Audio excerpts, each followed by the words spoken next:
Alright, round two. We're going to do the Nike logo now. So let's go ahead and get to business. Probably the hardest part is just going to be the Nike swoosh.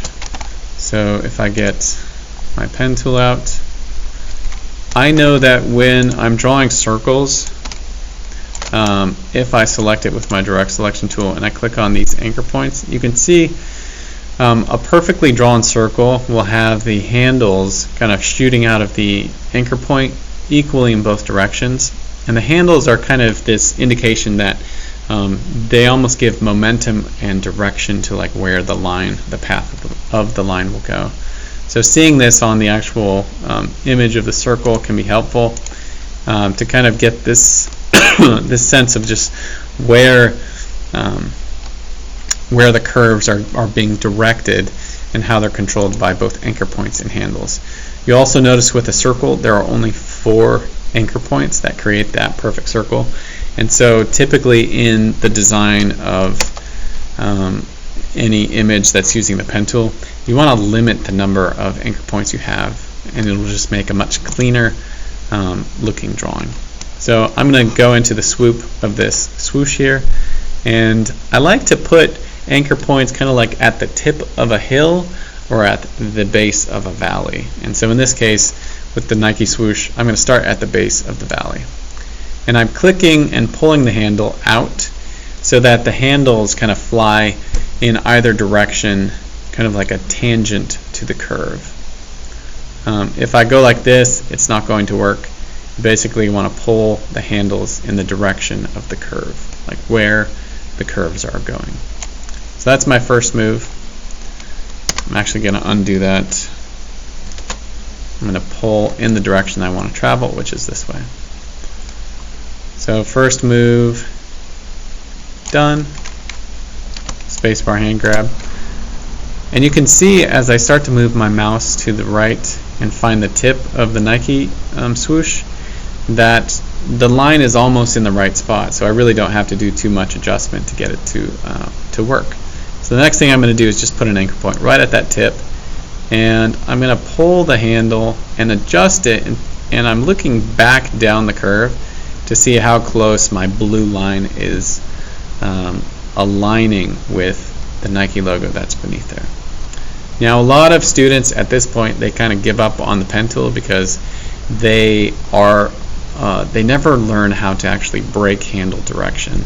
And so like anything with the tools in Illustrator, you've learned that Alt will modify a lot of tools. In this case, if we hold Alt, I can now pull this handle, the second handle, back down from this tip, and now I can actually send the direction of the curve in an opposite direction, so it'll create that little tip or that peak or like tooth to the logo. So I'm pulling the handle down and I'm pulling it in the direction of the curve, and now I'm going to move all the way to like the peak of the peak of the hill, which is probably somewhere around here. And again, you can see the blue line, and that's not showing the direction of the line that I want, but you'll see very quickly once I place my anchor point and start to pull the handle, there's this kind of happy location where you can see that blue line just lines up perfectly on the Nike curve. So let go of the mouse. I can now move in this direction. And you can see again I'm pulling out really nice handles so that this is actually working out pretty nice. So the next move is to place a handle here and continue to pull the handle in the direction that I want the line to move. So again, notice that the handle is going straight down the length of this Nike logo. So that's creating a pretty good solution to probably the hardest part of the logo, which is creating that curve and peak. From this point forward, you can see if I just like click a straight line like that, it's just going to follow that path and create a nice straight edge. But I don't need to like add extra anchor points or anchor points that I don't need. So I'm just going to go all the way to the edge here, and I'm again looking down the line to make sure that that blue line that's being previewed is going right straight across the logo. And you can see as well that I'm actually going to overshoot the logo, and I'll explain that a little bit later. So I'm going to click here. Now you can see I'm going to head in the opposite direction. As long as my blue line goes along this curve, everything's going to be fine. And so right about here is where I'm going to start to enter into a curve again. And so I want to make sure that I actually place an anchor point before I get to that curve, just so I can actually like pull handles out to give me direction and create a curve over here. So when you complete a shape, you'll notice a little O shows up to the right of the pen tool. And if I click and actually pull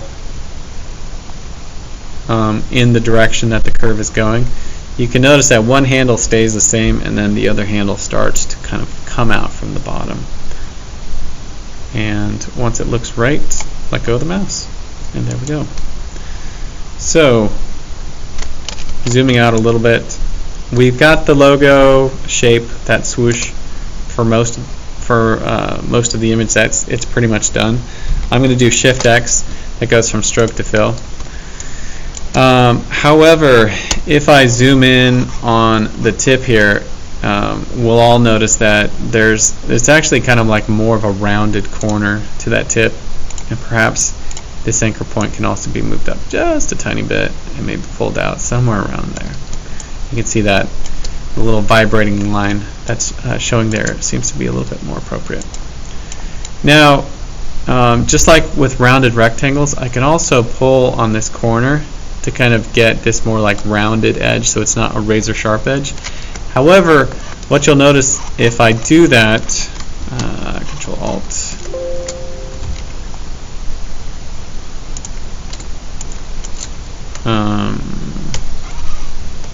actually that actually worked pretty well.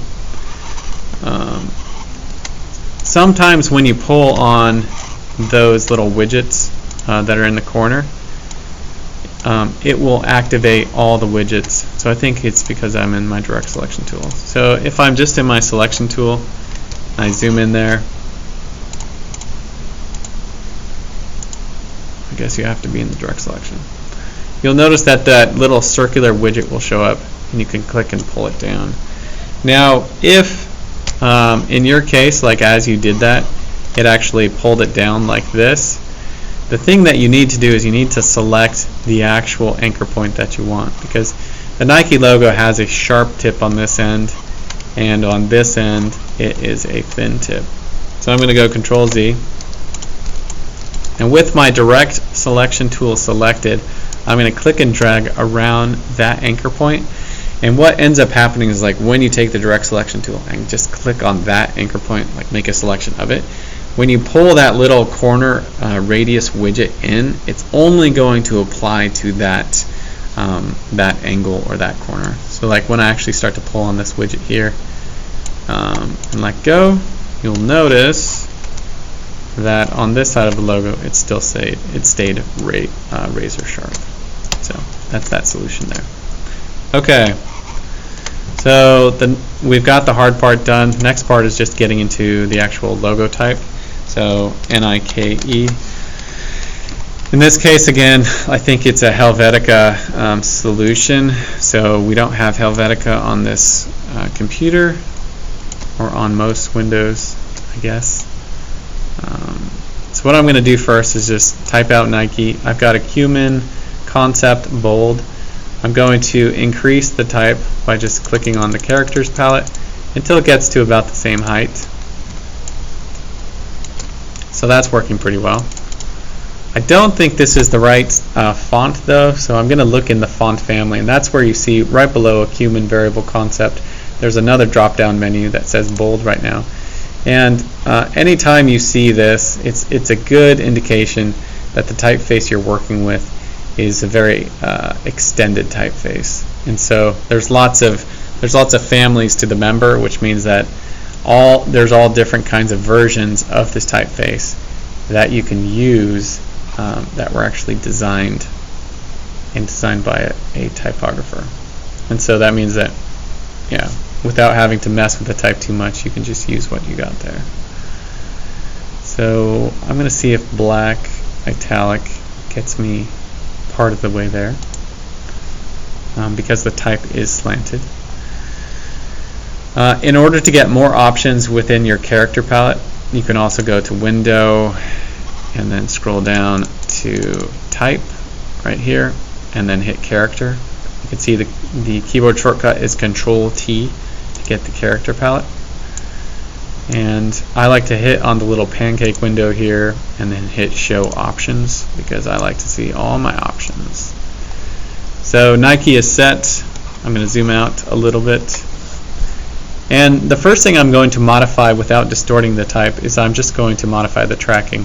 And so if I click on this, it has a VA next to it with two arrows going underneath.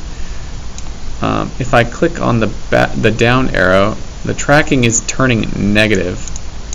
And I'm trying to get the type to actually fall back into the same position as the original Nike logo. Now it looks like this font family is a little bit too thick, so maybe I'll try bold and see if that helps. So I'll continue to drop my tracking. Again, I think this font is a little too wide.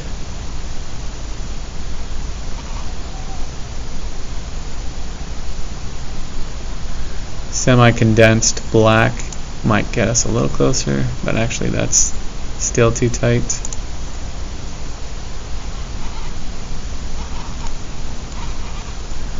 Maybe there's a full condensed black, condensed ultra black. I think we're now in the right zone. So now I'm going to actually track out my type and see if we can get the same kind of spacing. It's not too bad. Maybe not ultra black, maybe condensed bold or condensed black. Let's try condensed black.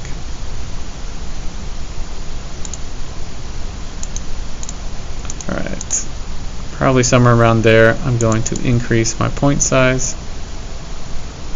It's not too bad.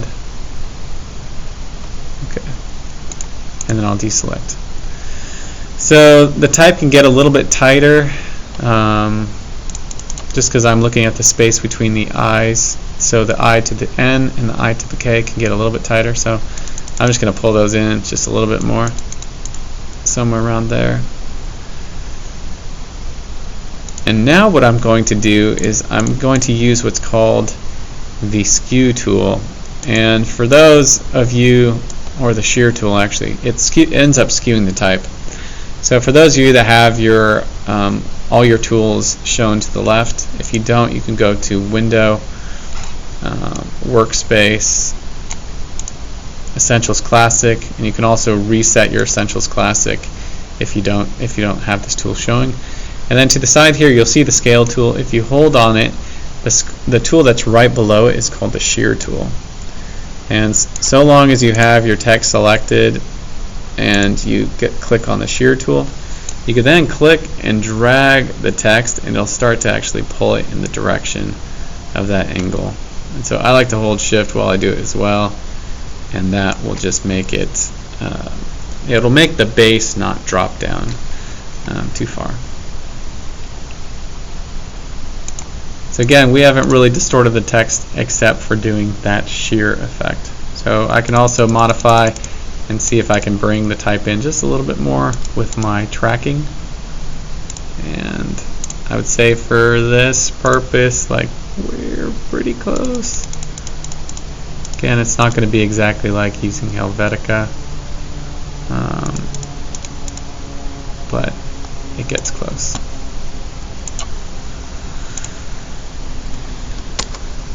With the type tool selected, you can also explore your glyphs palettes. Depending on the actual typeface, some actually have an extended set of characters, and sometimes you'll actually see the registered symbol in there as well. Not seeing it with Acumen, but perhaps another typeface will have it.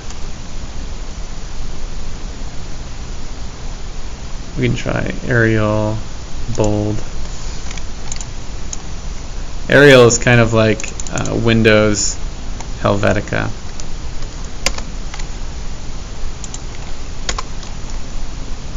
I'll go to type, glyphs. Arial looks like it has a little bit more of an extended font.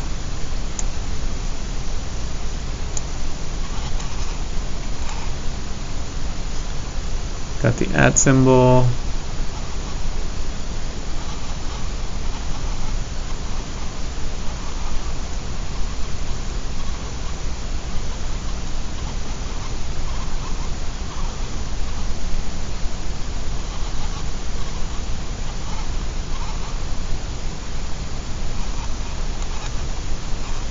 Somewhere in here, I'm imagining there's that registration mark. Perhaps you already saw it and you're like, no, Mr. Fox, go back up.